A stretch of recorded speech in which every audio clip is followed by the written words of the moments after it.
Hello and welcome to Cage Fighting. It's your main man Andy Gillard here. Hope everyone is keeping well right now. Hi everybody, Matt Guy here. Thank you very much for tuning in.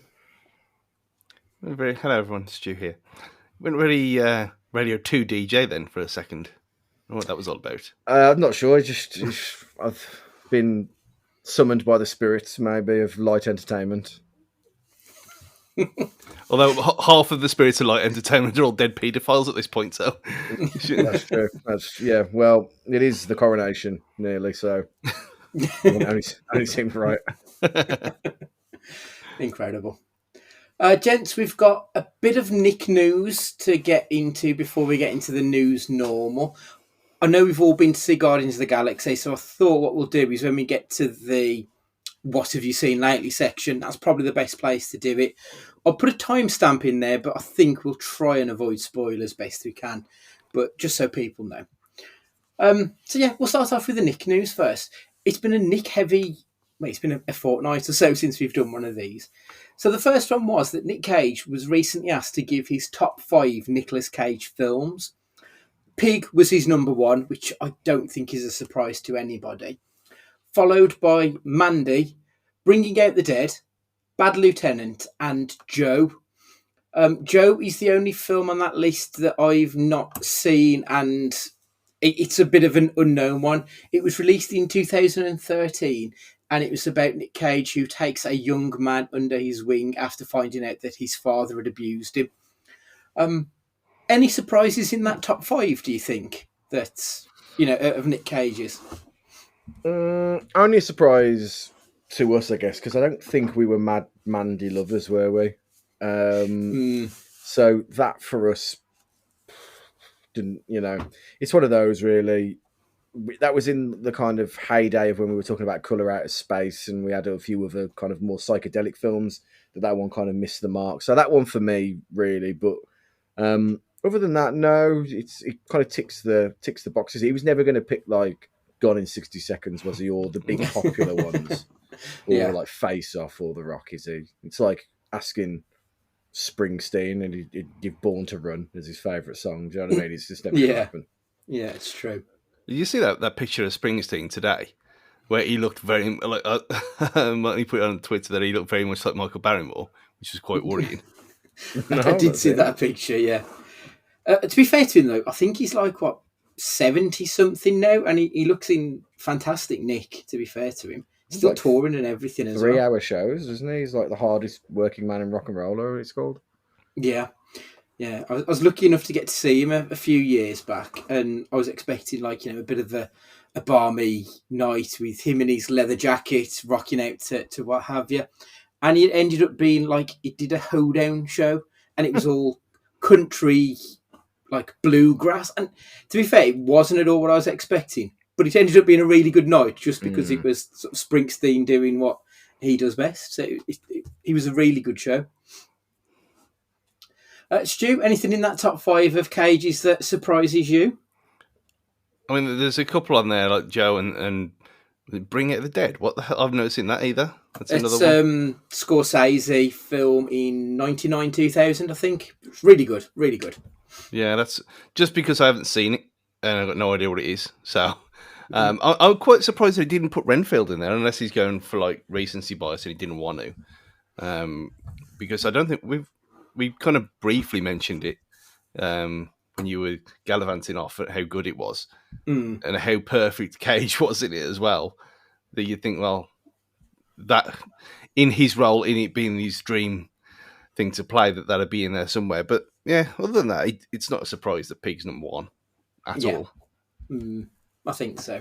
I'm a little bit shocked that Leaving Las Vegas didn't get a mention, just because obviously that was the one that won him the Academy Award. But I'm not surprised that Mandy's in there, because it feels like that was a film that Cage was allowed to do what Cage does. I don't know if I know we didn't love it, but I feel like a lot of other people do, and it feels a very cagey kind of film. So I sort of understand it, even if I don't necessarily agree. Obviously, we've got our top 5 revision coming up at the end of this month on our next birthday cast. Nicolas Cage also recently confirmed that he accepted a lot of quote unquote crummy films in order to pay off a $6 million debt that he had following a real estate market crash in 2008. We've said it a million times. Like, we knew there was a reason that that period of the early 2010s were full of stinkers, and now we know why he had a $6 million debt for it. That does seem, though, a lot less than I expected it to be, considering the sheer amount of bad films he made. Where you thought, well, okay, well, how much of these? How much is he getting paid for these nonsense things? What, 500,000, 1.5, maybe something Yeah. like that. It doesn't seem like why he'd do that rather than just make one good film and just pay it off that way. Maybe because he was out in the cold. I don't know, but it seems a shockingly low amount to do what he did. I think it's a bit of, he's got to try and recoup the debt, but he's also got to continue living at his standard. So you couldn't just pay off 6 million in one go. So maybe he was chipping away at it. I don't know, but I do think that explains why those films exist. That's why we've got Left Behind and the likes. So yeah. Finally, Nick confirmed that his first memory was being in his mother's womb. It's such a Nick Cage thing to say, isn't it? He was quoted as saying, "I know this sounds really far out, but I think I can go all the way back to in utero and feeling like I could see faces in the dark or something." Stu, what was your earliest memory? I think it's one of these things where I don't know if it's my earliest memory or one of them memories that you've seen photos of and then it's kind of been placed in there. But I've said before, when I went like train spotting and stuff when I was 7 in Rail, I remember that vividly. But there's times in that part of the world as well where we were on caravan holidays and I remember being at a zoo and thinking about it, why one of either Mark or Lindsay were in a buggy. I would only have been about 4, so about 4 or 5, something like that. Definitely not in the womb. Although, actually, I do remember my first day at nursery, but obviously that's when is that? 4. So Yeah, is it 3.5 to 4.5, and then you're on to primary school? yeah, because I should know this, shouldn't I? But yeah, I remember my first day at nursery very vividly. Weirdly enough. Strange, isn't it? Matt, have you got any early memories? Again, it would have been nursery or, well, I think reception or nursery. I played a little mouse in a Christmas production, and I had to. And I think I only remember it though because there's a video of it. Like, I don't know if I remember it or remember. I don't know. But I'm the hero of the piece, and I end up going, "I'll help him," and then I've still got it as well. Still got the line. And I go save the day or something and use a piece of thorn to get Santa out of a chimney or something. And I seem to remember that. And I remember that back in the first house that me and my brother lived in with my mum when we were growing up was in Dunstall, Carter Road in Dunstall, terrace council house. And I remember me and my brother used to share a room. And like it felt massive at the time, but I bet if like I went to that house now, I bet it'd be like no bigger than this garage. And I just remember like I don't know why. Like the first thought that comes to my head is that we used to have a measuring jug under the bed as where we'd piss in the night. It's like I could just remember that measuring jug, and I was just like, it's just the one thing that comes to my mind that we used to have the wee jug. And Did you have a specialist like a sick not a sick bucket, like a sick bowl of some kind, or did you use the like when we as always used to be the washing up bowl that then used to be bleached within an inch of its life after you've been sick in the night? No, we never had that. But these houses were like we were in the quite literally the furthest point from the toilet, because the toilet, I guess, in these houses of old would have been like an outhouse. So you go down from the top of the house, down a set of stairs, through what would have been dining room, but it wasn't a dining room. It was really the living room because you had a front room that was on the street front.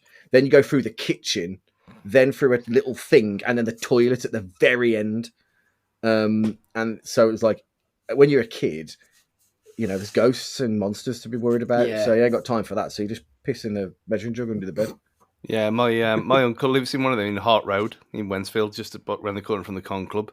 I know exactly the type of house that you're on about. Yeah, they're like every student accommodation I've ever been to was exactly the same as well. It's like those were the houses that were kind of used for it.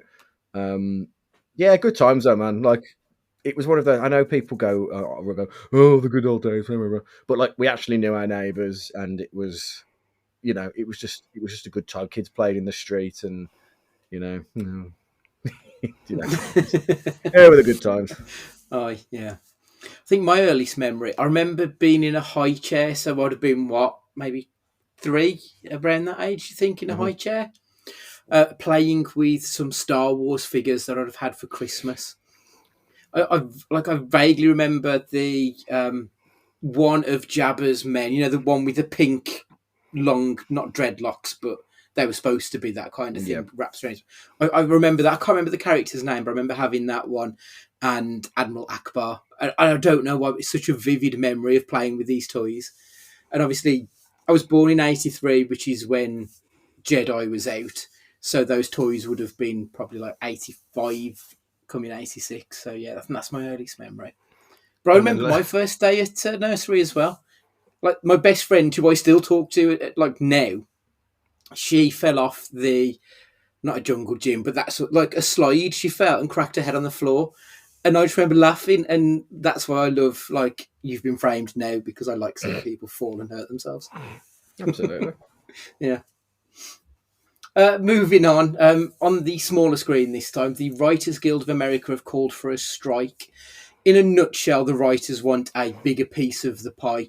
Since their last strike, obviously, there's been the rise of streaming, and that has pretty much like slashed their residuals, whilst those at the top have just made more and more money. So obviously they want to try and level the playing field a little bit, which I think is completely fair, to be perfectly honest. A lot of the American talk shows and SNL have immediately gone on to strike because obviously that's a day-to-day operations for those writers. It's quite interesting that the man who called for the writers to have their wages slashed recently is also the same one whose show ended the day before the writers' strike. The director of football at Chelsea, James Corden, his long-running TV show is now dead, which apparently is not surprising because he was leaving a $20 million hole in the budget. It cost $65 million to produce, and he was only recouping $45. So I think it was a case of he was pushed before he could. He jumped before he was pushed. Have you seen any of the footage from his last show? Either of you? All I saw was some interview about him, and his kids have got to a certain age, and blah blah blah. The reasons kind of why they're calling it a day. That's the only thing I've seen. I don't watch any American kind of chat show TV, so you could be having a clue about what it's like as a TV show or anything. Yeah, Stu, have you caught any of the final? No, I try and avoid it as much as possible. Him, not American chat show. I actually do quite like quite a lot of them. I watch a lot of the in the old days we used to have like Letterman on ITV2 day. We used just the day after, obviously, which I used to like that. I used to watch that every day, and then you like Jimmy Fallon and stuff. So you get the clips on YouTube and whatever, but not Corden. No. The only reason I caught any of it is because Scottish comedian Limmy was doing like a Twitch stream where he was watching it, and the opening of the last show was him doing a musical number, which I find so fucking egregious because James Corden cannot sing. Like, I don't understand how he keeps getting musical roles in Hollywood films. He's not a good singer. But he does this whole show, and then Limmy at the end just goes, "What a cunt." And that sort of sums up everything, really. So, like, is there anyone that we've exported to the US who's been more undeserving of the success that they've had than James Corden? Stu, what do you think? I just don't understand it, and I don't know anyone who likes him. This is the point. Either side of the pond. Like, you talk to everyone, all our American mates and whatever, and you mention Corden, and he pisses everyone off. The only thing he's ever done that was any good was his little speech about the Super League. That was good, because he was speaking from the heart then. It wasn't scripted nonsense. He was just talking as a fan, which is fine. But he's just so annoying. And I was trying to wrap my brains about this question, because I don't think there is. I think he's the worst ever. Yeah. He's the worst. He's worse. Maybe. Oh, why not? He's worse at export than Gary Glitter was to the Philippines. Good gracious. And he's probably done more damage. Yeah, maybe. Matt, what do you think? I can understand why he's successful. It's the soft, pudgy face of light entertainment, isn't he? And he speaks quite well. He doesn't have a really outrageous accent, and if he did stand up, he'd be Michael McIntyre, wouldn't he? I get it. It appeals to the lowest common denominator. You know, like, he was in Fat Friends, really good show. Yeah. I've got to say. Gavin and Stacey is broad but quite funny. And he just exists. He's a tame Ricky Gervais, isn't he? Like, he's just skimmed milk. Like, I understand it, because he's just the soft face of British light entertainment. Like, I understand why, like, Americans lap it up as well. Do I find him particularly funny? No, I don't. Are there worse people that we've exported to the continent, onto the American continent, that are a lot worse human beings? Yes, Piers Morgan being one of them, Simon Cowell being another. So there are worse people out there than James Corden. It's just that he has the personality of beige, doesn't he? He's an onion ring next to a steak and a delicious pot of peppercorn sauce. You know, he's just not. He's just not that exciting as a person, I don't think. Yeah, that's the thing. I'd rather have Simon Cowell or Piers Morgan, just because they don't really care, do they? And they are going to provoke a reaction rather than just being. They've at least got food. some personality, haven't they? I think. Whereas I always feel with Corden, like, he just says what people want, which I think comes to your point of him being. Well, he's not even Michael McIntyre. He's the beige Michael McIntyre. He's so much more inoffensive, and yeah. You know, I struggle to think of many worse people that we've sent over in terms of actual ability of what they do. I think Ruth Jones should be hung, drawn, and quartered for, giving him a platform to then go on and do all of this, really, because she was far more talented, but he was the one who seemed to get the plaudits. So, never mind. Finally, the Super Mario Brothers movie has crossed the $1 billion mark on its fourth weekend. It's the first film to break $1 billion in 2023. It's the first animated film to break $1 billion since before the pandemic. Only the third ever non-Disney animated film to break $1 billion, and the 10th animated film overall to do it. The current biggest box office animated film is Frozen 2 with 1.45 billion. So it's got a long way to go, but I can see this staying in the cinema for, another 3 or 4, maybe to the end of the month, midway through next month, as long as it doesn't go to streaming too early. When I looked on the Cineworld app around this area, most of our cinemas are still showing it 3-4 times a day. We've got a couple of bank holidays coming up, plus obviously weekends and everything. So I think it could quite easily push for the big number one, overtake Frozen 2. Is this in discussion for one of the top 5 animated films? So next time we do a top 5, if we were to do animated, would this be in contention for you, Matt? That's a very good question. I think, yes, I think so, on the basis of quality and revenue and everything else.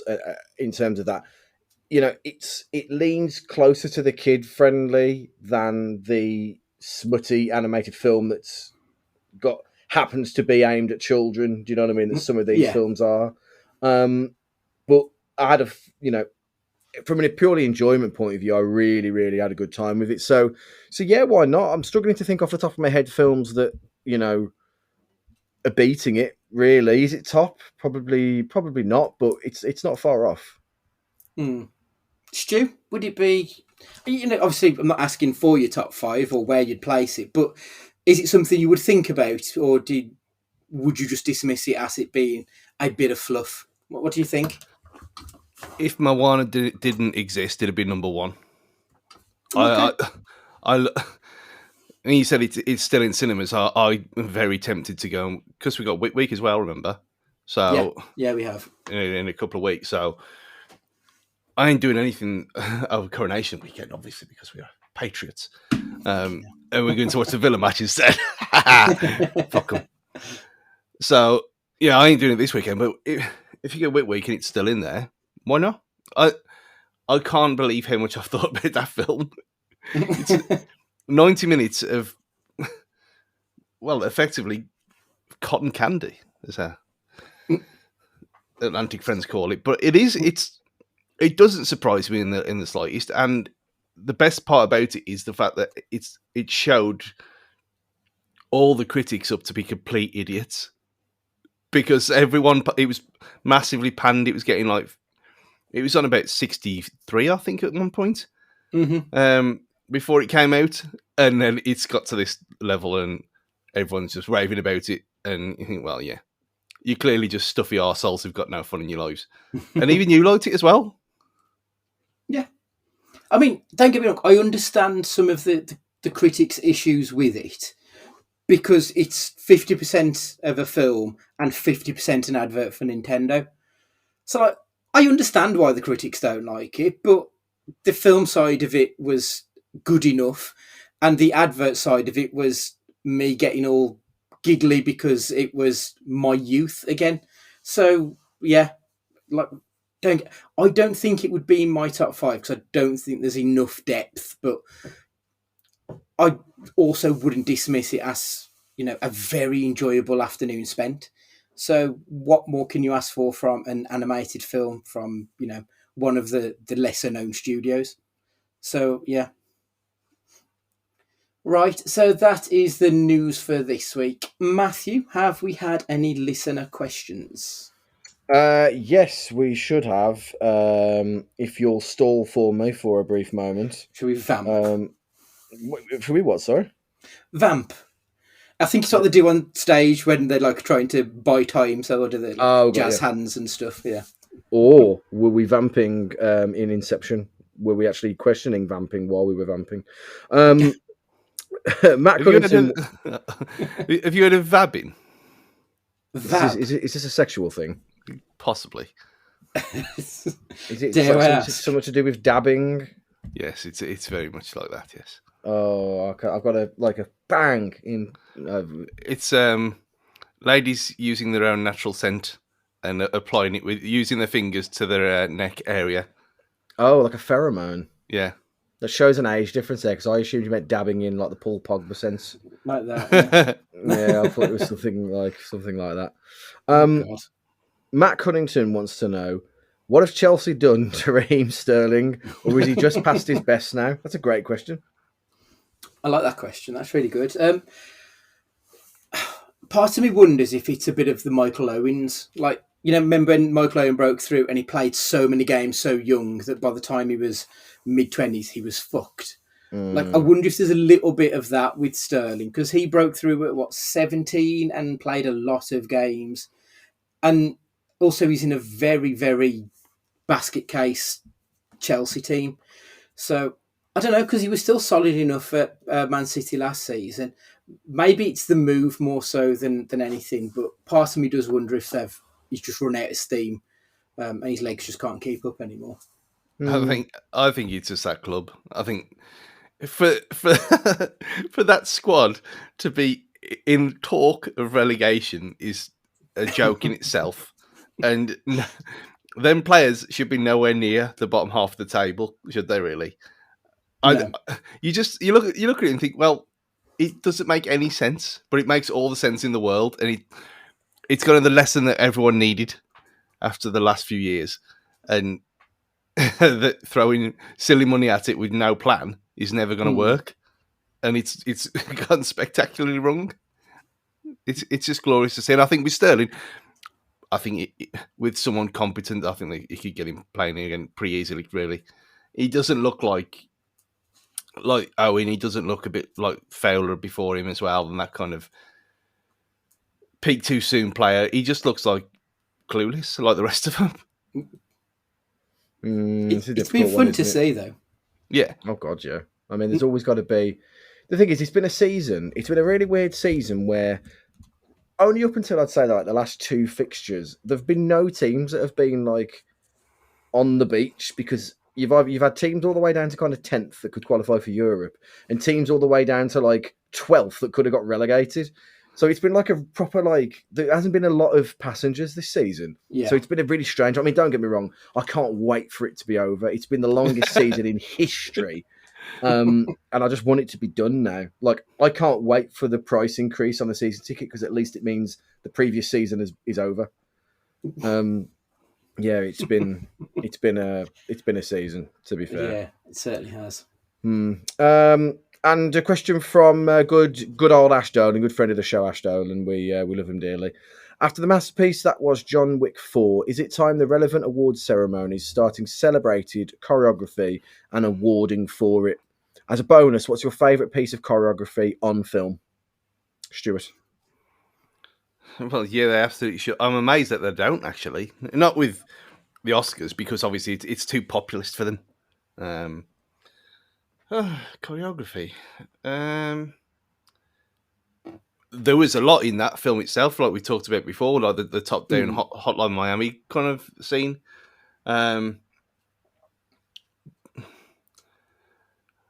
wouldn't say film-wise, but the last time I was kind of like jaw-dropped was that one shot in Daredevil in the corridor. That was stunning.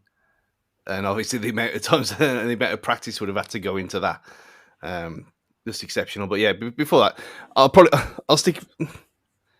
go Matrix, just because it was stuff that a lot of it needed to happen all at once, and you could see on the original VHS extras the amount of time and place and all the things that had to happen just to get one shot, especially with all the bullet time and the polystyrene everywhere, let alone the choreography on top of that. But yeah, I'll go Matrix. Andy, what about yourself? That's a good choice, that one is. Like, to his question, I do think that even the Oscars should be giving some praise towards the team of everyone who puts it, because it is so much more than just like the director shooting, isn't it? Like, the stuntmen have to go through some shit. There was a video doing the rounds for John Wick of the one guy who was falling down the staircase, and he just looks rough as fuck. And you think, like, obviously you get paid a good wage for it, but you also deserve the accolades that come along with it.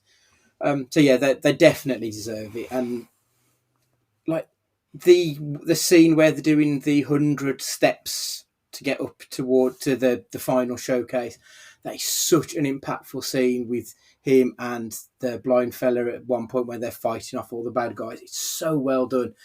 Absolutely loved it. The first one that springs to mind for me, the Inception scene, where it's obviously all zero gravity, floating around and everything. The way that they pulled that all together was just magic. It was some of the best choreography and just filmmaking in general. I thought it was absolutely superb. And I don't know if it's just because I've recently watched it, but in I was going to say the final Indiana Jones, but it's not the final one. It's the Raiders, I think it is, where they're fighting on top of the tank. Is it Raiders? Is it Raiders of the Lost Ark, or is it one of the earlier ones? I honestly can't remember. Yeah, it is. Yeah, it is. I've got it pictured. I just can't remember which film it fits into. I think it might be Raiders of the Lost Ark, where he's fighting on top of the tank. I love that scene. It's just good fun, silliness, but also they're careening towards the edge of a cliff, so you're a little bit apprehensive, a little bit nervous. I just think that's really well done as well. I don't know why that one came to me. Like I say, it might be because I've recently seen some indie films, so maybe that's why. You know, on John Wick 4 though, have you seen the excellent video that the Corridor crew did this time? And they've put Steven Seagal in John Wick and Yes, and cut they've a called it trailer John to it. Thick. Yeah, Yeah, exceptional work. yeah, that is very good. Very good. What would you pick then, Matt?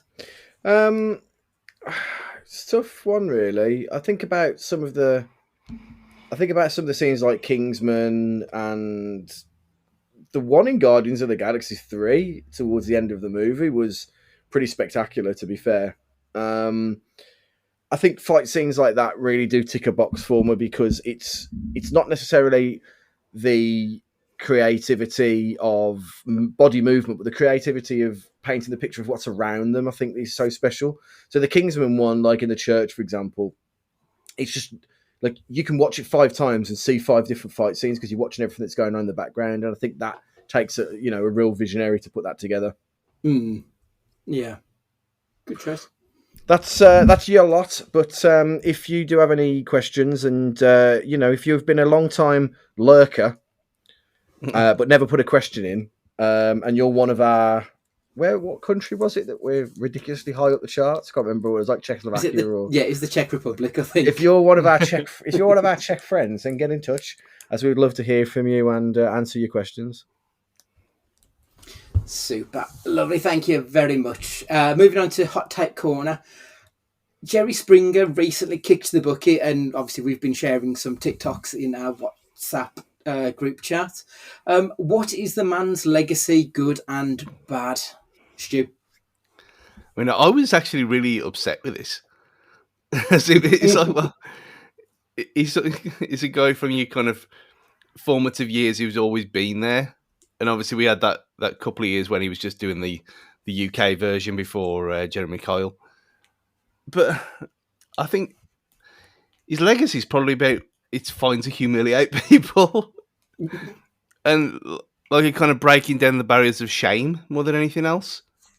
Because when it was talking about neighbours earlier and like how you look back at the good old days and you talk to your neighbours. When there was neighbours next door to us, who my mum went to school with her. And the one night where they were ranting and raving at each other literally on the doorstep, and she was chucking clothes and things at him, and it was like a proper Jerry Springer kind of thing, just without Steve. But obviously everyone got the curtains twitching and everything, and we had the landing window so you could peek out. And she was like, "Oh, you don't understand." She went, "I do understand. You should never have fucked your sister, should you?" At the top of her voice, in front of everyone, and the curtains all went straight back over. And that was about 98, 99. That would never happen without Jerry Springer. So, if anything else, he brought us that moment. Matt, what about yourself? What do you think? Because it's like the other side of the pond. Like there's just a kind of a shameless enjoyment of it being popcorn TV that doesn't really have any like effect on you whatsoever. Like it's just watching funny things happen to dim-witted people. But it wasn't really until like the scandal with the Jeremy Kyle show that you think, oh, are these dim-witted oafs are living and breathing amongst us, and we probably have friends in that scenario as well. It's a strange one, really. I think the Jerry Springer side of it, there was a lot more of the entertainment, and it wouldn't be anywhere. It's a lot more forced entertainment anyway. Do you know what I mean? I'm not sure. It definitely wasn't 100% real. I don't think. There's plants and everything else, and then you get your really weird ones like when they had the Ku Klux Klan on and stuff like that. And those are that's just golden television, isn't it? Yeah. What more do you want to see than that? And what's his legacy? Well, in America, it was like that era of Playboy and everything else that you were young enough to know better, but what's the phrase? Old enough to know better, young enough to not care. And that's what Jerry Springer is, really. And I think it harks back to a time where yeah, we know it was stupid and we know it was silly and probably more harm than good, but you didn't really care, and I think that will be his legacy, really. Yeah, I think probably for me and you more so, Matt. Maybe Stu as well. Thinking of the timing, like the impact it had in the wrestling world. God, yeah. I mean, when you think that, I think you can draw a direct line from Jerry Springer to the NWO to the Attitude Era, which obviously was the not the most profitable, but the most popular time for wrestling, that's ever been. So I think that there's going to be that level of legacy on a personal level, but there is also that legacy now that because we've had the exploits of that, which led to Britain trying to do it, like you mentioned with Jeremy Kyle, the number of people who ended up taking their own lives because of that kind of exploitative television. And it feels like they're trying to put safeguards in place now. Mm, It's a long time coming, but I think that maybe his legacy could be that they're not going to be exploited, or at least I hope that they're not going to be exploiting people to the same level that they were then. So I hope yeah. that something good can at least come out of it. As you say, it was very much heightened reality. I'm sure some stories are true, but I'm sure a lot of them are bullshit made up for people to whoop and holler in the crowd. Um, but Mm, people don't always necessarily notice that, do they? And they, no, I mean the you know, wrestling link literally happened in that they did a WWE did a series to opt for TV with Jerry Springer they did, hosting it, yeah. and that like as a direct link of kind of his sensational antics and the stories that were sensational within wrestling. So yeah, and I think that whole era in like American culture where it was all big tits, blonde hair, get your knackers out for beads on Jerry Springer. It was just the done thing. I mean, Mm. Good old I mean, days. of all of these shows though, I mean, the goat was Maury anyway, um, because you get like okay, X Factor winner, right? We're about to reveal the X Factor winner, and then there'll be 5 minute pause, and there'll be loads of camera shots, and they'll be like really ramp up the volume. He was like no complete no fucks. He was like, the lie detector test determined you're not the father. He was just super quick. There was no tension whatsoever, and it was just a load of people jumping up, being delighted that their kids wasn't theirs. Um, I mean, that's good telly, and I think that was where that Steve. I'm sure that Steve was Maury, not No, Springer.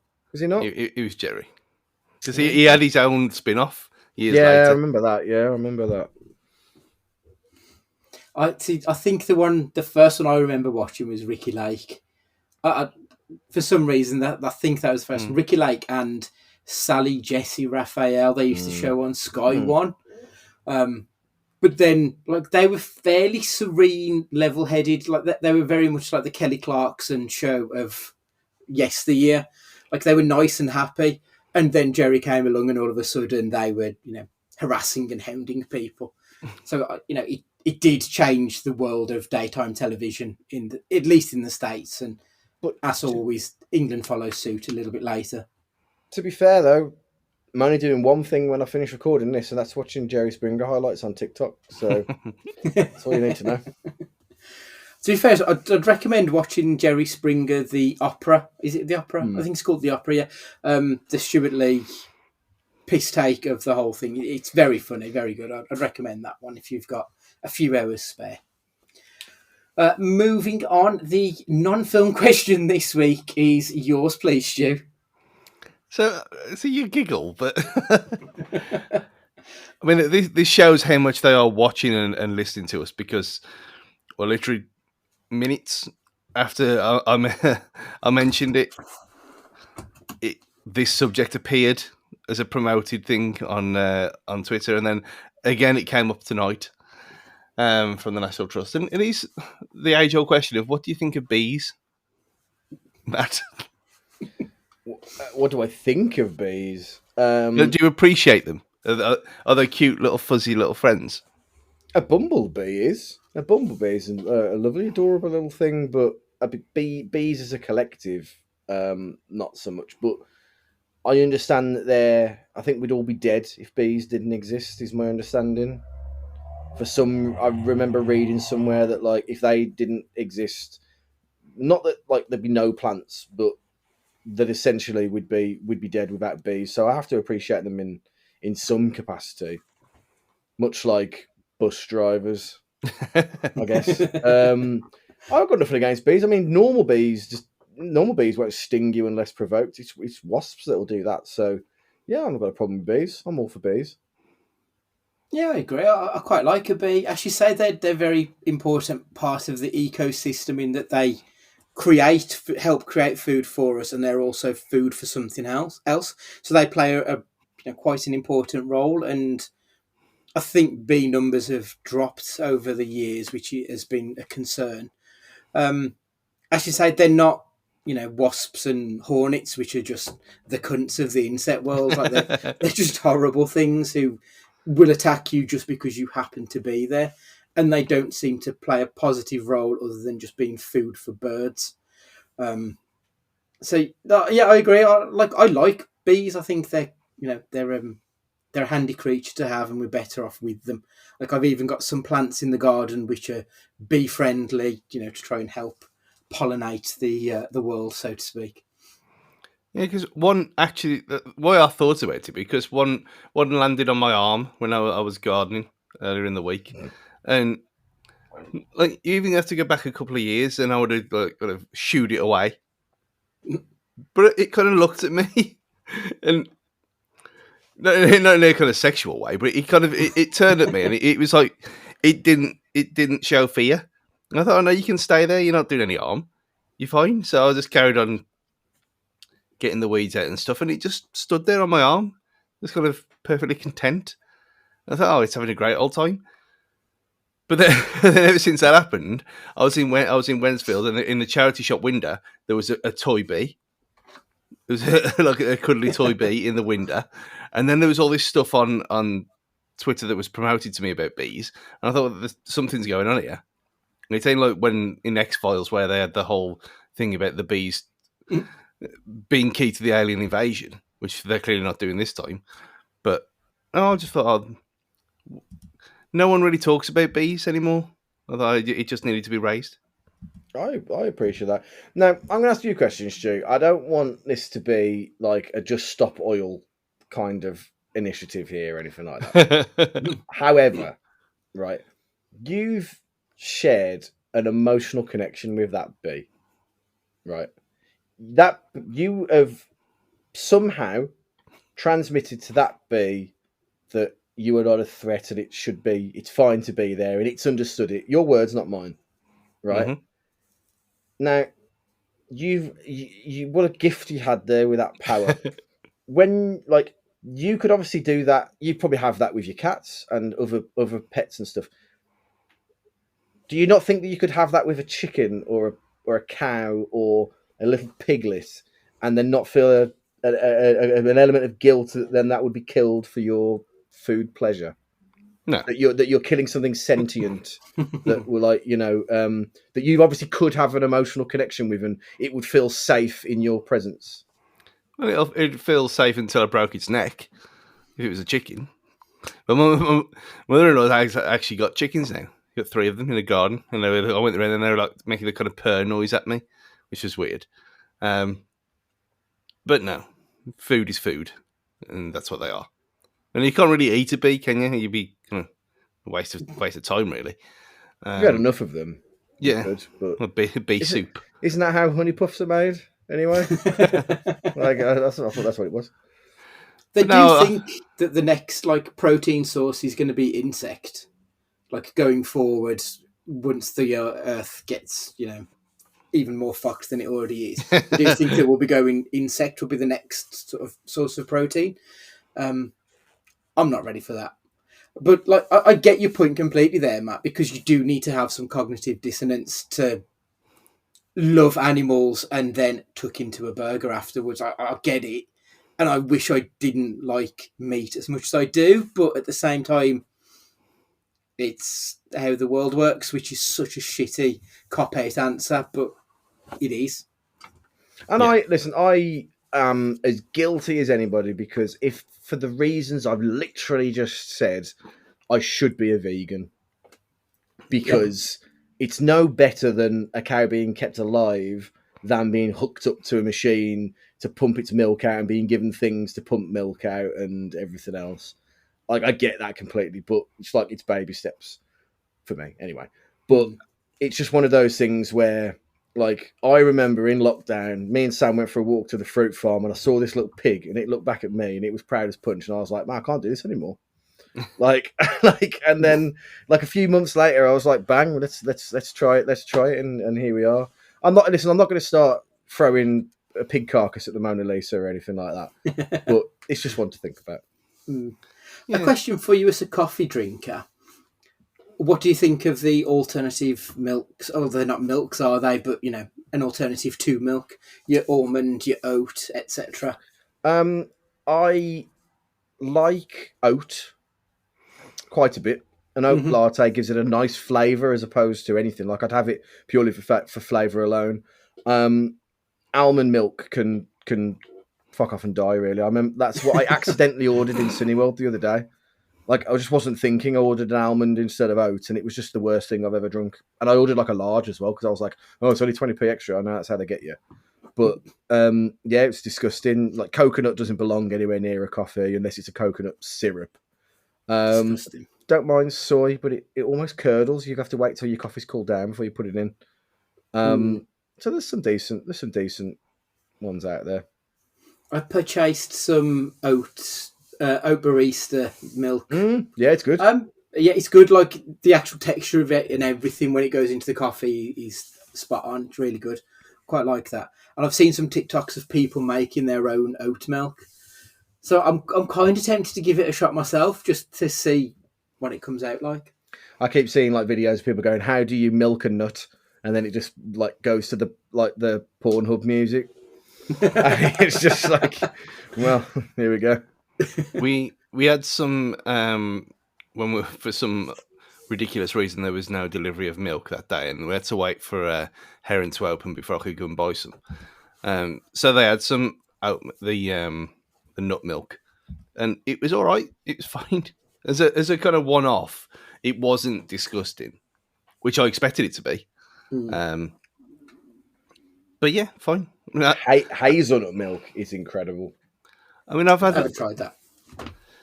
It's like everything. Like I said before, that I'd rather have corn mince than beef mince the vast majority of the time, just because it's more beef's grizzly, and unless you get the odd one that's bad and it kind of puts you off a bit. But I've got no problem with it. I like, and I've said it about no meat burgers before. I've had a couple that have been great, but at the same time, if they were cleverer than me, they'd kill me, wouldn't they? So, did I send you the picture of the pie? Which pie? I had a pie a couple of days ago from Sainsbury's because it was reduced because it was really expensive. This pie minster pies. I've been to like the pie minster restaurants and they're really good. I swear to God, this was the most incredible fake meat item I've ever ate in my entire life.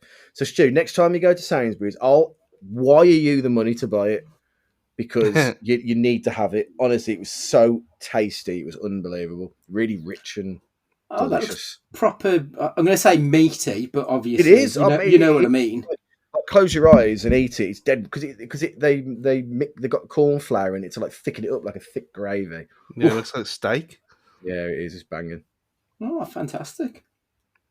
So that was it that? Yeah, so pie minster moulus, steak, jackfruit, and real ale pie or something like that.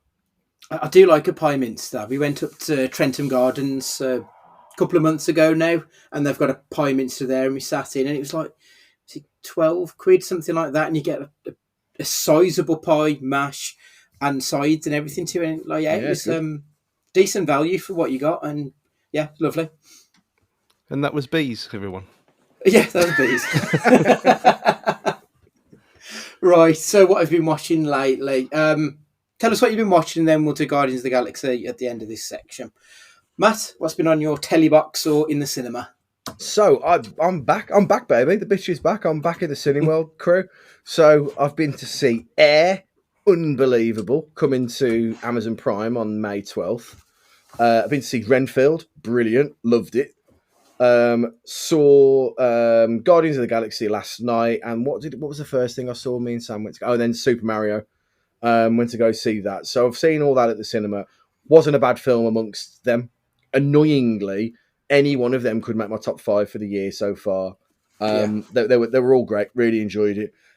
Sam's started watching Sweet Tooth season 2, but I haven't really watched much of it with her. To be fair, she's played ahead with it, which is fine. I'm just enjoying the last few episodes of what's building up to the finale for Ted Lasso series 3, which has just been an absolute delight from start to finish. They've fleshed out those characters so much. Ted Lasso as a character could not appear in the show now until the very end, and he almost wouldn't be missed because there's so much depth with the other characters' stories. Brilliant. Really, really enjoying it. I'm getting the feeling that Ted Lasso might be stepping out of the show come the end of the season. Like, it feels like his story is back in the States at the end of the year. Yeah. But I feel like you said, it could go on with everybody else. Like, they're strong enough within the characters that they've built. Like, if at the end of the series he left and Coach Beard led Richmond, in any other TV show, it'd be like having Friends and then having Joey. This wouldn't be like that. Like, it would be perfectly watchable, like, without him, as long as it kept its core, like, feel and not values. I sound like some corporate shill, but it was if it kept the way it was presented. Yeah, absolutely. Speaking of air, like, there's been tweet going round where people have been asking, what's the first film that made you feel like cinema is back this year? And for me, Air is that film. That feels like it's the first proper film I've seen this year. Even like The Whale and stuff pre-Oscars that I enjoyed, Air feels like the first proper film that I've watched this year. Absolutely loved that one. I was very pleased when you said that you enjoyed it as well. Brilliant. Yeah. Stu, what have you been watching? Pretty much exactly the same things other than Air. that was just a matter of time now because I just ran out of time to watch it, not a kind of Banshee situation. So I'll wait for Prime and I'll watch it there. But yeah, with the Ted Lasso thing, I think it has to end for him anyway because his tale is done. Really, Yeah. He's the fact that he's not even in it that much anyway anymore.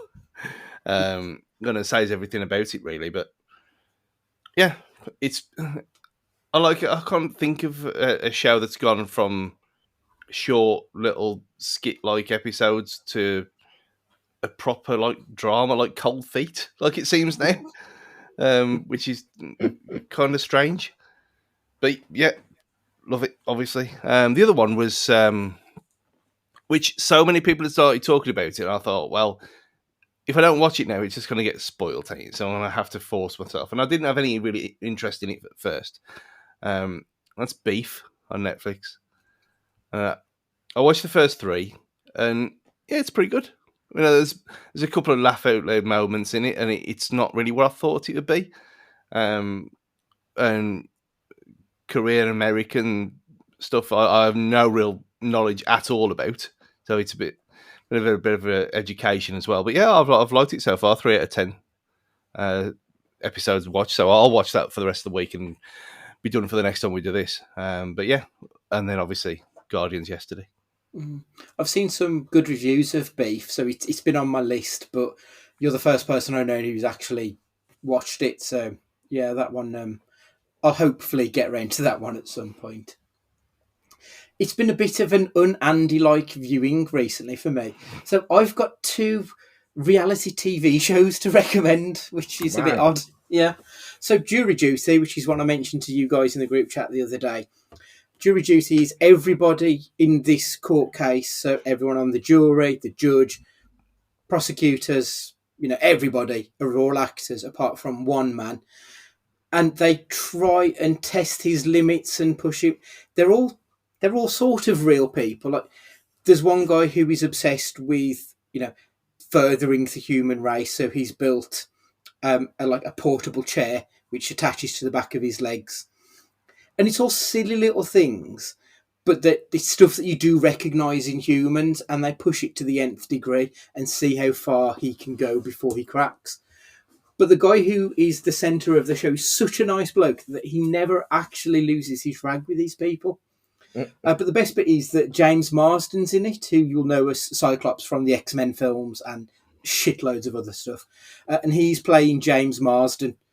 And the judge acts like he doesn't realise that James Marsden is this big, well-known actor. So he sequesters them all into this hotel because of him. And James Marsden just plays this wonderful, idiotic arsehole in this show. It's really funny. It's really well produced.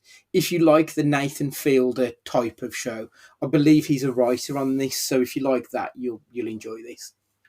And the other reality TV show that I was going to recommend was Scared of the Dark on Channel 4. It's presented by Danny Dyer, which is not someone I thought, again, I would be recommending a show of him. And it was 8 celebrities who get put into a dark pod, a bit like Big Brother, pretty much. They get forced to stay in the dark for an entire week. And when I say in the dark, it's not like they're just in an industrial unit with the lights off. There is literally no light penetrating this unit, so you cannot see a single thing. They couldn't see the hand in front of their face. And it's got Chris McCausland, who you'd probably seen on 8 out of 10 Cats. He's a blind stand-up comedian. So all these other celebs who were sighted during their everyday, he was the one having to lead them around because he knew how to handle not being able to see. And like, it was quite heartwarming, really emotional, and really funny. And Chris Eubank was in it, and he immediately pissed everybody off. He was such a bell end. Gazza's in it. Some guy from, I was going to say the script, but I don't think it's the script. The Wanted, maybe. Max George. Like, I don't know that much modern music, but he was in it. Apparently he'd lost a friend a couple of years ago, and he was like dealing with his emotions. Georgia Moffat, some girl who was in the Sandman TV series. And like, you know me, you know I don't like Big Brothery kind of stuff, but this was superb. Really, really good. They're all, there's 5 episodes. They're available on 4OD or whatever the streaming channel is called now. Right, so moving on, Guardians of the Galaxy. Matt, what did you think? I loved it. I thought it was the most complete of the 3 films in terms of having its humour, its characters, having not all but majority have a resolution to what was going on, at least during the trilogy, having heart, breaking hearts, and having a story that I cared about. It was very much, I said to Stu afterwards, the thing was, it had the Andor quality about it. And what I mean by that is, it existed within a universe, but it was completely separate from that universe. It lived within Marvel, but it wasn't a Marvel film. It was in the same way that Andor lived in the Star Wars universe, but there wasn't a lightsaber or the Force anywhere near it to mold it and make it, shoehorn it into that world. I just loved it. I thought it was brilliant. Sam cried 4 times during it, which should tell you everything. I just thought it was wonderful. It's not without its flaws. It's not a perfect film, but it's a 9 out of 10 for me. I really, really enjoyed it. Definitely my favourite of the 3. And I just hope they draw a line now with what they do with that particular set of people. Mm-hmm. Stu, what did you think? Pretty much exactly the same. I went on my own at 12:30. Didn't start until 22 because I forgot to press play. So I thought, this is a bad sign straight away. This is going to go all wrong. I did sneak in an extra piss just in case because it'd been 2.5 hours. But it really didn't feel like that at all. It felt, if anything, I'm going to want an extra half hour just to add to the 3 hours. Like, seems to be the norm now. But yeah, I proper teared up. I mean, I was on my own in the middle of a row with no one next to me, so I thought, sod this. I'll just let it out, and the tears as well. uh, and it was just we don't want to get spoilery, so there's you watch it, you'll know why. But yeah, I've got it down now as my number 7 of 32 as a 9 out of 10 as well. Just way better than I thought it would be, and that's going in as usual blind. I hadn't seen a single second of any teaser this time, so other than knowing that Adam was in it because he'd been trailed before. Mm-hmm. I know you're probably going to moan about changing characters and all that kind of stuff and whatever, but for me, for part of this much maligned at this point universe, and like what I said on Twitter straight after, it's the best one of phase 4 and 5, which isn't saying much, I know, but it is by hands down. It is, and the CG, then maybe 1 or 2 shots looked good again, which is a massive plus after the nonsense that we've had to suffer for the last 3 years. Yeah. The CG. I can't remember the name of but the organic building that they were in. There was a couple of points in that it looked a little bit ropey, but compared to what we've sat through for the last God knows how many years, it was miles ahead of where it should have been. Well, talking about sets, you only have to go back a couple of months for Ant-Man and the Wasp: Quantumania. Yeah, and obviously it's a similar setting. They're both in space, but you wouldn't know that they were it was chalk and cheese, wasn't it? It was chalk and cheese. But to your point on characters, so obviously that we're not the cinema that I like is generally character-driven pieces more so than action set pieces, generally speaking. My problem with most Marvel films that you could have Iron Man in a Captain America film, you could have Captain America in a Thor film, and it wouldn't change anything. They'd still be exactly the same films, just with different gags. This wasn't that. This was a character-driven movie that was just based around a family, about how they interact with each other, how they wanted things to move forward. And it was perfect. It was absolutely brilliant. I teared up several times at it because it was just so moving. It was so incredibly heartfelt. It was everything that I want from Guardians of the Galaxy, from a James Gunn film. You both know that the first one is my favourite of the MCU films. I think this is a better film. I know I've posted that Simpsons gif of Bart being mocked for saying the line, "It's the best one yet." This might be the best one yet. I thought it was absolutely incredible. My only criticism, right at the very end, when you've got the after the last credits, post-credit scene, and it comes up with "Motherfucker will return." I don't want to see him again. I don't want to see any of them again. You have told a complete story from start to finish of these strangers becoming a family, and the love and everything at the end of that film is so palpable that there's nothing you could do with those characters that wouldn't diminish what has happened across those 3.5 films, including the Christmas special. So I don't want to see any more. I thought it was absolutely incredible.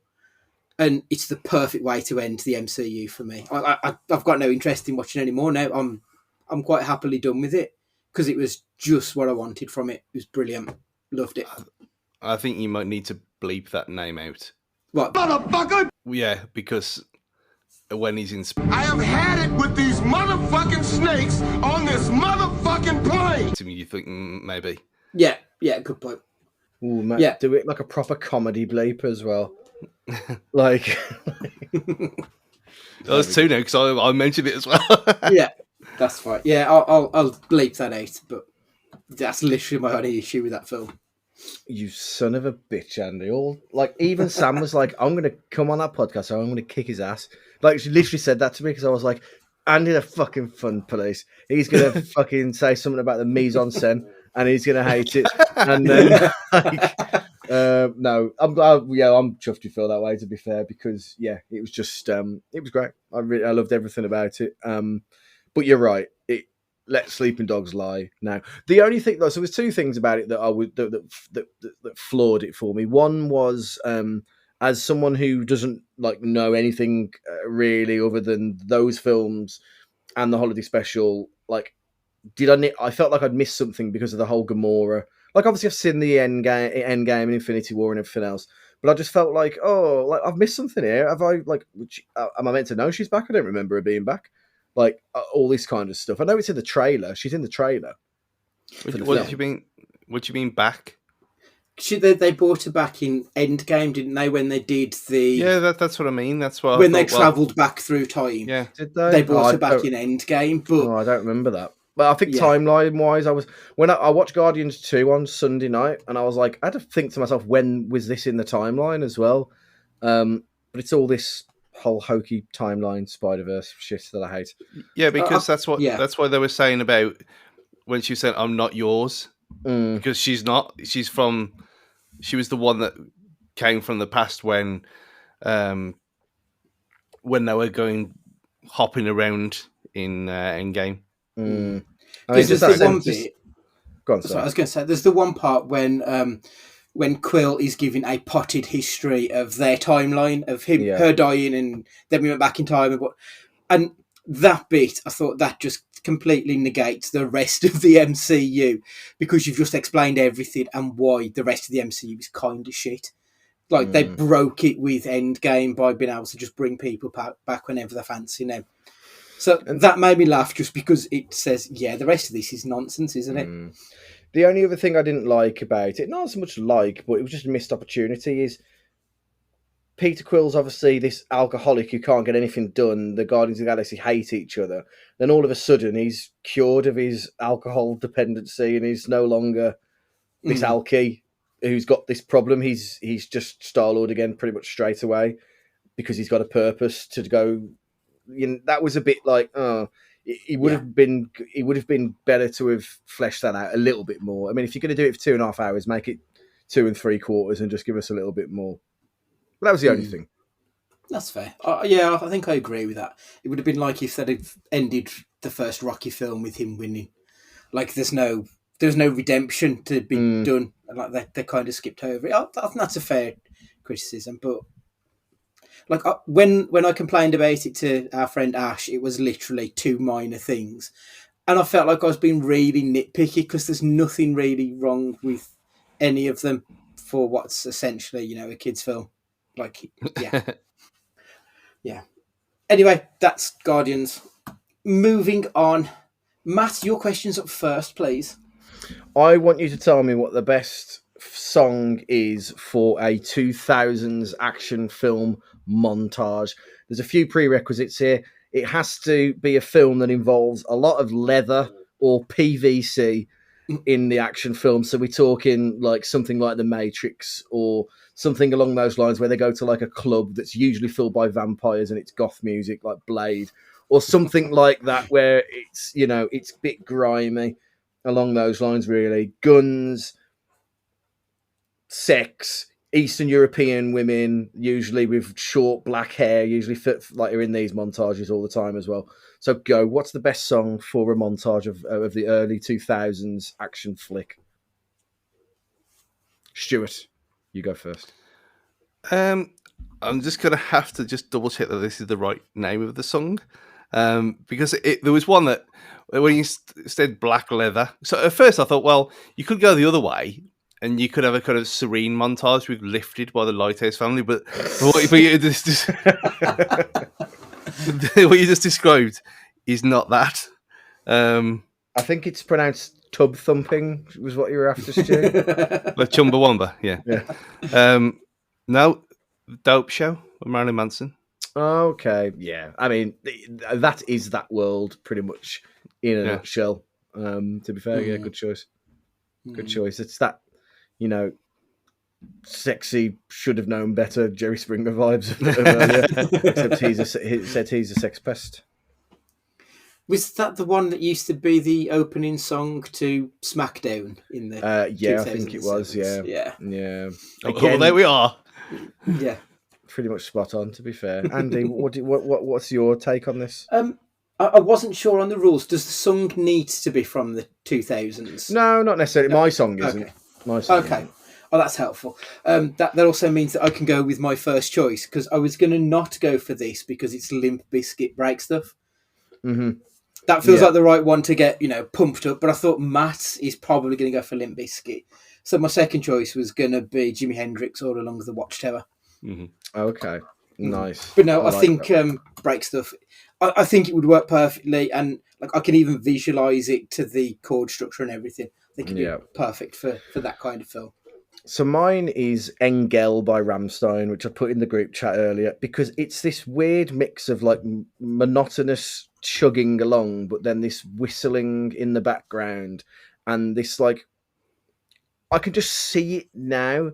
Like, just listen to the start of Engel before it kicks into the guitar, and you can just see Trinity from the Matrix loading a gun, or you can see Blade walking through a club, and some lesbian is getting noshed off in the corner. Like, it's just got the early 2000s absolutely all over it, and I was like, oh my god, this should appear in every film. And so it's on the Mortal Kombat Annihilation soundtrack, which is just it's just exactly the point. Like, awful films that fit not fantastic music, but really enjoyable guilty pleasure music, and they go hand in hand.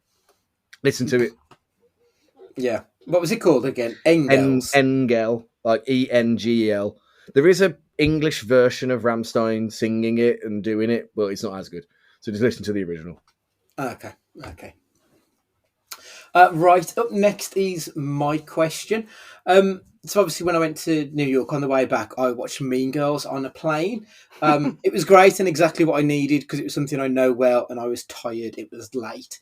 But I want to know, what are the best and the worst films to watch whilst travelling long haul? Matthew. I've only ever travelled long haul for 2 journeys. One on my honeymoon to Mauritius, which was 12 hours each way, and New York was the other, which was 8 there and 7 back due to physics or the Yeah. wind. And I found that watching the worst, I would say, believe it or not, are your 90-minute silly comedies, because they're over like quite quickly, and it's not took a lot of that 12 hours out by watching Dodgeball. You still got like 10 and a half hours to go once you've finished it, and it's like, fuck, what do I do now? Whereas I'm telling you, if you stick Das Boot on, no, not Das Boot, but if you stick like The Godfather on, or you watch a long film, a long entertaining good film, it's going to see you through a good 2.5 hour, 3 hour film, 3 and 3 and a quarter if you go for a piss and have something to eat midway through. You're talking nearly a third of your flight time. So I actually films that are probably more enjoyable, like your 90-minute silly films, they're not the one for long haul flights, in my humble opinion. Yeah, that's fair. So I watched Mean Girls and then I put on Family Guy because I thought I could actually get a little bit of sleep. So I thought I'll just put something on I know so I can just sort of drift off. So that was mine, but that's a good point. Stu, what's the best and the worst film that you could watch? Oh, that's the complete opposite of that. Going on like couch logic as well, and I've said before, like if I'm watching a film that I want to watch, I won't watch it on a tiny screen. I just won't. I don't know, snobbery, I suppose. So, Road Trip was the first thing that came to mind. Nice. And that kind of genre of nonsense films around that era. You can throw in the good favourite Freddy Got Fingered as well, and that kind of stuff. And yeah, they are only 90 minutes, but that's the whole point. That you get in, you watch one, and then you go and do something else, and then you can come back and you've got time for another one, and then go and do something else again. If you got so much time to kill, then I'd rather do that than commit myself to some massive monologue, like The Green Mile, which I couldn't think of anything worse. Yeah, that's fair. I'd gone with In Bruges for the best one to watch there. I mean, when I was looking at films, I thought I want to watch a film that I know. like you, Stu, if I'm watching a film that I want to see that I haven't seen before, watching it on a small screen whilst you're cramped up, it's not really the best place to do it. So I think you need to watch something that you've seen before, ideally. And I kind of agree as well. I'd prefer a shorter film because you've then got a chance. You can go for a piss, you can have your food, you can do whatever you need to do, and then you've got a chance to say, well, do I want to do another film or whatever? So I think it breaks it up by being able to do several different ones. So like In Bruges and Glass Onion were the two that came to my mind. They're films that I know I really enjoy. They're funny and they've got like, you know, a good plot to pull you through with it as well. So that's the one. The ones that I wouldn't want to watch would be like Boogie Nights. I love Boogie Nights, but it's so long and there's too much sex in it. I don't want someone to watch me watching people banging. Like it just that would be weird. Or Left Behind. I think Left Behind would be a terrible film to watch on a plane, but it's a terrible film to watch at home and then record a podcast about as well. So, all right. So Stu, your question next, please. I mean, this came about because I watched what my choice will be the other day, just out of curiosity, because it had been a while. So, what is the best low budget film that could easily pass as a blockbuster? Matthew. Now, there's a few here because there are low budget films that have done really well at the box office, but they don't look like box office films. So I've left them out. So I've got two. One is decidedly more expensive than the other, but Saw, for one, relatively low budget, looked stylistically brilliant, and I think it didn't have crazy set pieces, but there were set pieces in it due to all the traps and the contraptions and everything else. And it left a legacy, at least for a few films, where they were still passable and watchable and everything else. But the real answer, and I still think it was like a 30 mil budget, which isn't cheap, but it's not expensive. It has to be District 9. Like, it has to be. Like, that film is unbelievable in terms of its aesthetics. Like, it could be like anyone could convince me that it was 10 times its budget because of how good it is as a film, but B, how it looks. It's incredibly well done. So I think I know it's not like an indie darling film. I think like 30 mil. I'm sure the budget was, but it certainly doesn't look like a 30 mil. Look, some of those Nick Cage abominations are 30 mil. You know what I mean? No one's giving them awards for how it looks. So yeah, those are the two for me. It's top choice, that is, because like you are right. The aliens in that do not look like they come from a paltry $30 million film. If you just told me that was a $90 million, I'd probably believe you. To be perfectly honest, they look legit.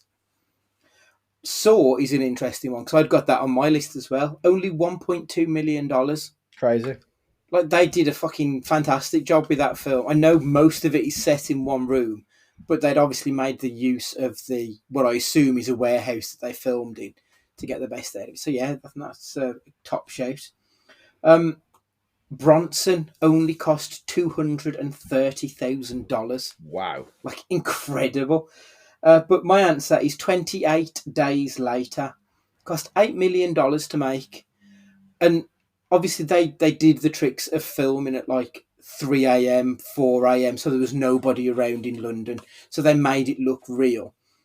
But it did look real. Like just because it was filmed at 4 a.m. and everyone was knackered, it didn't look like that was the case. I think they did a fantastic job with such a low budget. They had a solid cast. They seemed to span the entire UK going through it. Again, I know they probably just went from like London to Essex, really, but it didn't feel like it.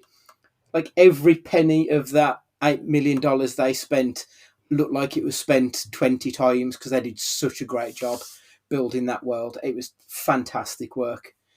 And then when they did 28 weeks later, they spent more money, but it looked cheaper. So I think that helps 28 Days Later's case a little bit as well. Yeah.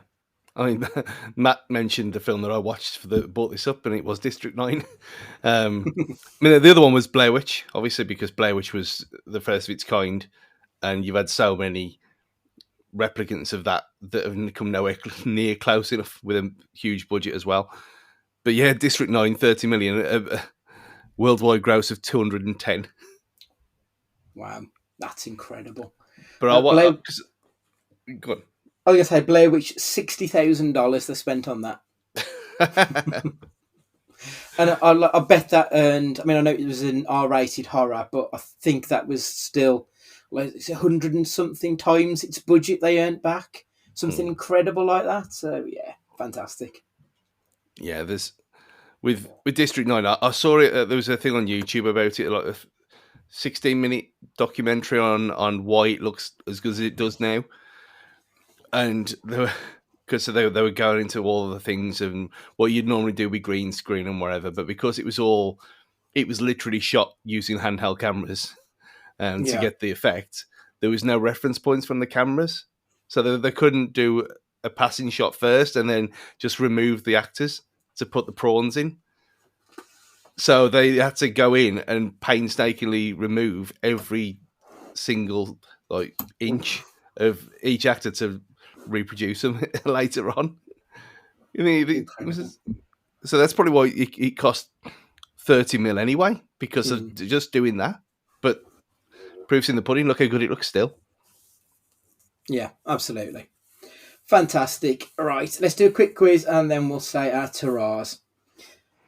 Right, okay, Matt. Well, this quiz is on the Razzie Worst Picture winners. So these are going to be some absolute dog shit films.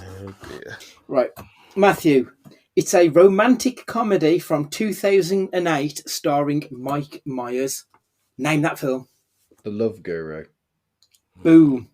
It's The Love Guru. Well done. Fucking get in. Get in. Stu. 1991 action comedy starring Bruce Willis as a cat burglar. Oh, bollocks.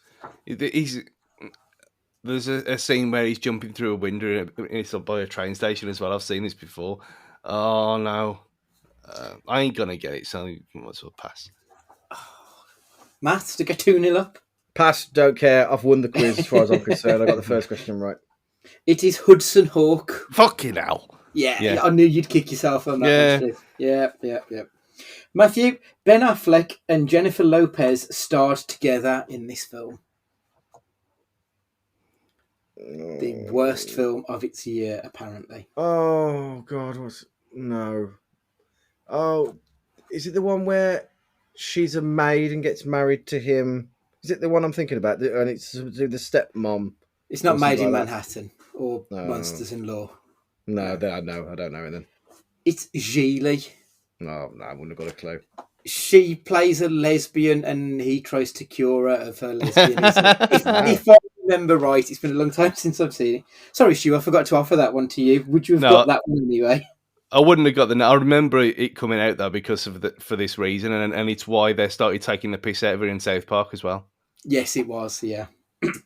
Stu, John Travolta starred in this sci-fi action film about a rebellion against aliens on Earth. This could have been put in the last category, but it wouldn't be ever because it's awful. Battlefield Earth. Yeah, it's Battlefield Earth. Absolutely stinks. It is it's a Scientology film, to be perfectly honest. Yeah. Matt, not only did this animated film from 2017 win Worst Picture, it also won Worst Director, Worst Screen Combo, and Worst Screenplay.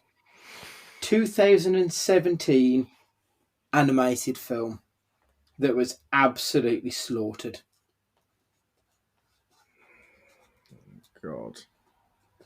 No, I can't think. Would it help if I told you that James Corden was in it? Oh, shit. Yeah, I know. No, I think I'll know it when you say it. But no, go on. I'll flip to Stu. Stu? I was thinking cats then, but it's not cats. It's not cats, no. It is the Emoji Movie. The Emoji Movie. Yeah. Stu, romance film starring Madonna and directed by Guy Ritchie. Oh, God.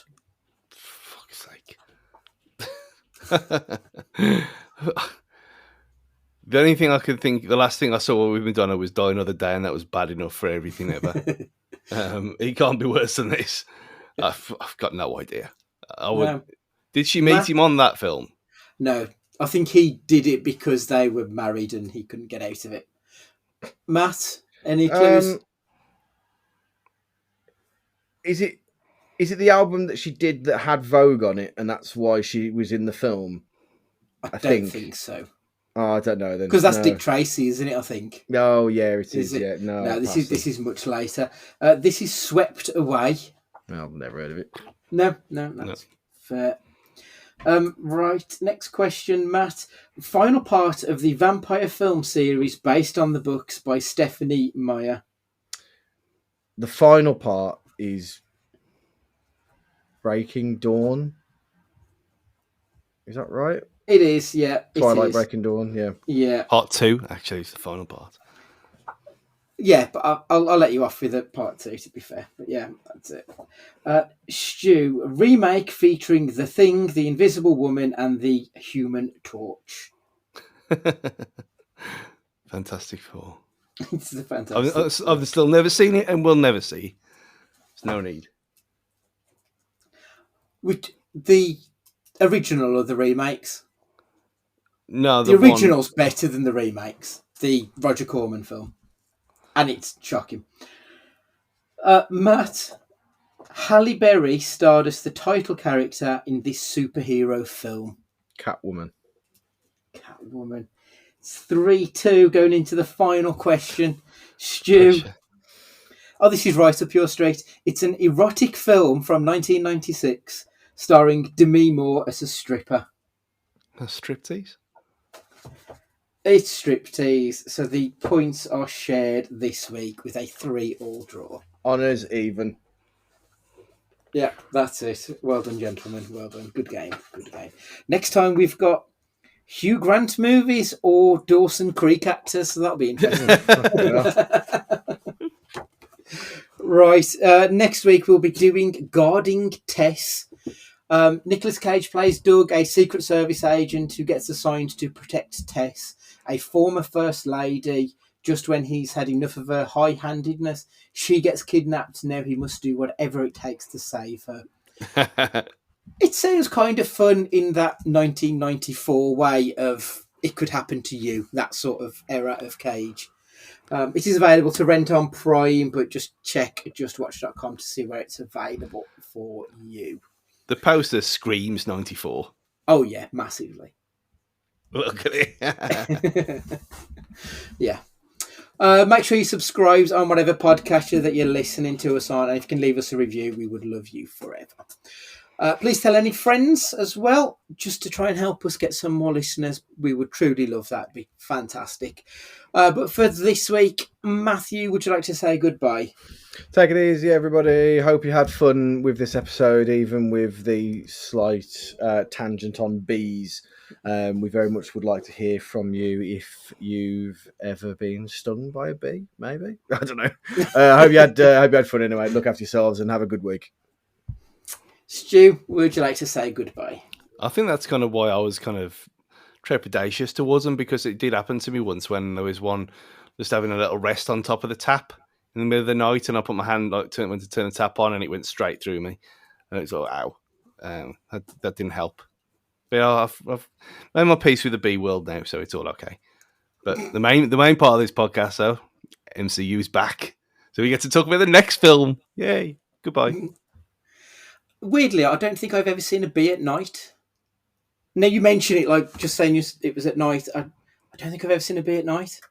That's a good point. This is like, do birds recharge themselves on telephone lines or whatever it is? Yeah, excellent. Anyway, it's goodbye from me, and remember, be excellent to each other.